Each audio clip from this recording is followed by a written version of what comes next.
doing a penstemon.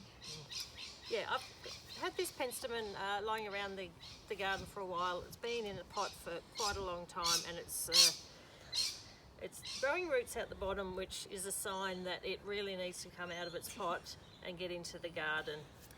It's looking a bit scraggly, so if you can see in the middle there's still a few dead bits, so I'm just going to cut those out. We don't need them. And I might even cut that top off a little bit just to help with the new growth. So we've just tidied it up a little bit. Next thing, we'll dig a hole about the depth of the plant, so the soil's up to about the same level, which is pretty good.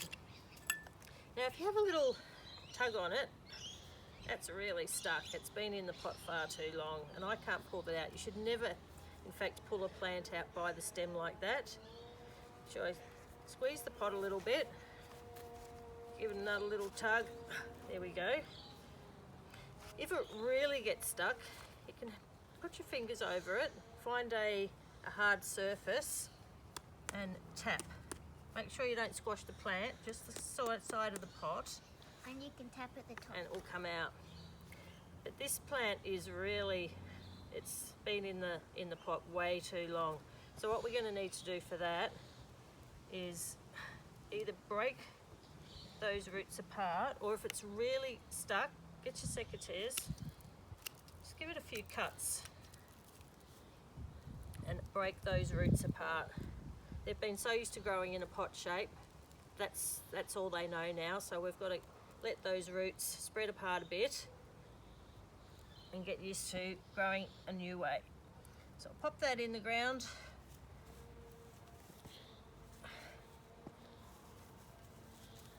Squish it down again, not too hard, but firmly. Then we water. If you've got a label from your pot, you can always pop that in for a while so you know what it is. There we go, that's our penstemon.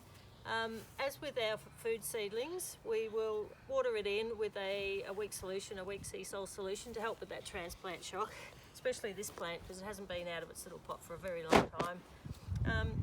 And yeah, so that's another way of planting some of these other, whether it's a perennial flower or a vegetable seedling.